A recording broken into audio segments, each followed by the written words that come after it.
નમસ્તે વિદ્યાર્થીની બહેનો. ધોરણ 7 વિષય ઇંગ્લિશ યુનિટ 4. ક્વેશ્ચન ઓફ યસનો યસનો યસનો એટલે કે યસ અને નોવાળા પ્રશ્નો જેનો જવાબ યસ કે નોમાં આવે. એક્ટિવિટી 1માં પ્રશ્નના જવાબ જ લખવાના છે. અહીંયા પેરેગ્રાફ આપેલા છે એની ઉપરથી. તો આપણે સમજીએ. Parth says, "Sir, will you punish me for what I did not do?" Parth પૂછે છે કે સર, તમે મેં જે વસ્તુ નથી કરી એના માટે મને સજા આપશો. પનિશ એટલે સજા આપવી. Teacher says, "no, of course not." Teacher કહે છે ના, હું નહીં આપું. Parth says, "I have not done my homework today." Parth કહે છે મેં આજે મારું હોમવર્ક નથી કર્યું એટલે મને પનિશમેન્ટ ના આપતા. હવે આ પેરેગ્રાફ ઉપરથી આપણે પ્રશ્નના જવાબ લખવાના છે. પહેલો પ્રશ્ન છે did Parth do his homework? તો જવાબ આવશે no. No, Parth did not do his homework.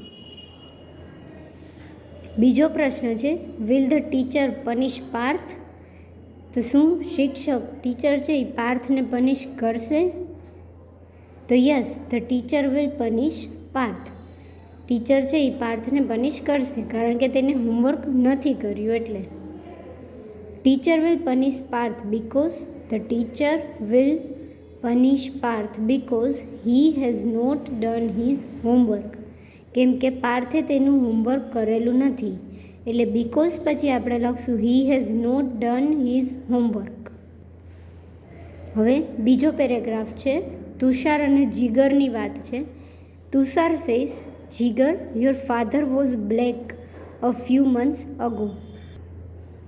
એટલે તુષાર કહે છે કે જીગર, તારા પપ્પા ફ્યુ એટલે થોડાક મહિના પહેલાં તારા પપ્પા બ્લેક કાળા હતા. But now he is looking very fair. પણ અત્યારે તે ખૂબ જ રૂપાળા લાગે છે. ફેર એટલે રૂપાળા. Jigar says, "yes, you are right." Jigar કહે છે હા, તું સાચો છું. Tushar says, "does he apply fairness cream?" Tushar પૂછે છે કે શું તે ફેરનેસ ક્રીમ લગાડે છે જેનાથી રૂપાળા થઈ શકે? જીગર સેઝ, "નો, હી ડઝન્ટ." જીગર કહે છે ના, તે ફેરનેસ ક્રીમ લગાડતા નથી. ડઝન્ટ છે તે ડઝ નોટનું ટૂંકું રૂપ છે. Tushar says, "did he consult a beautician?" એટલે તુષાર પાછો પૂછે છે કે તો શું તે બ્યુટિશિયનની સલાહ લે છે? Jigar says, "see, before 2 months he was working in an oil mill." એ કહે છે કે જો બિફોર 2 months એટલે 2 મહિના પહેલાં he was working in a oil mill, તેઓ તેલની મિલમાં કામ કરતા હતા. And now he is working in a flour mill, અને અત્યારે તેઓ ફ્લાર મિલ એટલે કે લોટની મિલમાં કામ કરી રહ્યા છે. એટલે એના પપ્પા પહેલાં કાળા હતા કારણ કે તે ઓઇલ મિલમાં કામ કરતા અને પછી રૂપાળા થઈ ગયા કારણ કે અત્યારે ફ્લોર મિલમાં છે, લોટ પીસવાની મિલમાં. હવે એના ઉપરથી પ્રશ્ન જવાબ આપેલા છે. Did Jigar's father apply a face cream? શું જીગરના પપ્પા ફેસ ક્રીમ લગાવતા હતા? તો જવાબ આવશે no, Jigar's father did not apply a face cream. Did Jigar's father consult a beautician? શું જીગરના પપ્પા બ્યુટિશિયનની સલાહ લેતા હતા? No, Jigar's father did not consult a beautician. Did Jigar's father work in a coal mine?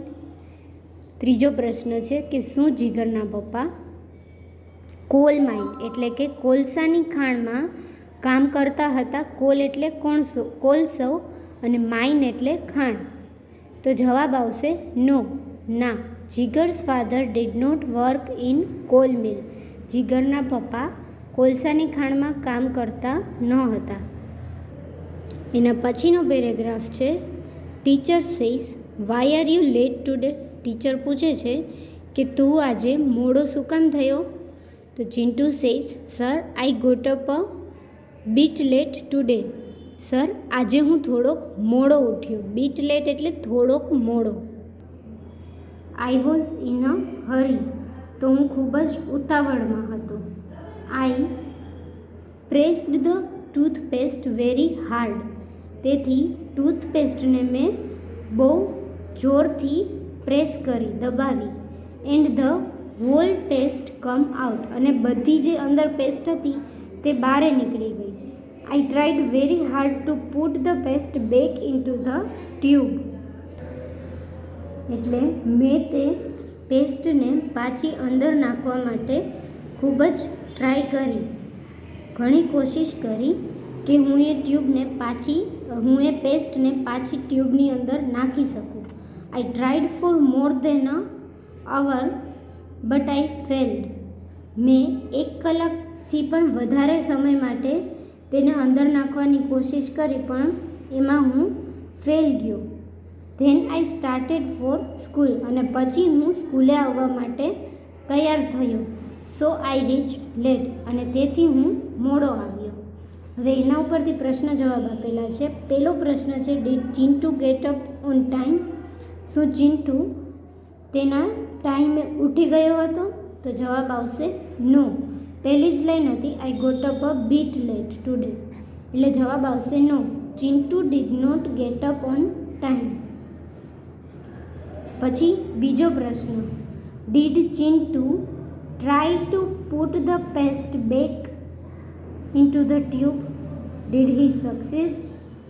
શું ચિન્ટુએ પેસ્ટને પાછી ટ્યુબમાં નાખવાની કોશિશ કરી હતી અને શું તે કોશિશમાં સફળ ગયો હતો? તો જવાબ આવશે yes. Chintu tried to put paste back into the tube. ચિન્ટુએ ટ્યુબને અંદર નાખવાની કોશિશ કરી હતી. He did not succeed. પણ તે સફળ થયો નહીં. ત્રીજો પ્રશ્ન છે, did Chintu reach the school on time? શું ચિન્ટુ સ્કૂલે ટાઈમે પહોંચી ગયો? તો જવાબ આવશે no. Chintu did not reach the school on time. એના પછીનો પેરેગ્રાફ છે, Fatima Bibi wanted to get rid of an old cat. એટલે કે ફાતિમા બીબીને તેની જૂની બિલાડીમાંથી મુક્ત થવું હતું. ગેટ રીડ ઓફ એટલે મુક્ત થવું. તેને એ બિલાડી ગમતી ન હતી. She asked her husband Mulla Nasruddin to take the cat a nearby forest and leave her there. પછી એને તેના હસબન્ડ, તેના પતિ મુલા નસરુદ્દીનને કહ્યું કે આ બિલાડીને નજીકના કોઈ જંગલમાં લઈ જાઓ અને ત્યાં જ મૂકી આવો. After few days Mulla was narrating this incident to his friend Sirajuddin.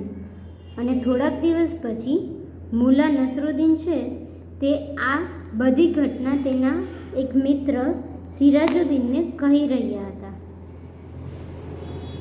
Mula, I put the cat into a basket, walked through unknown streets, reach the forest.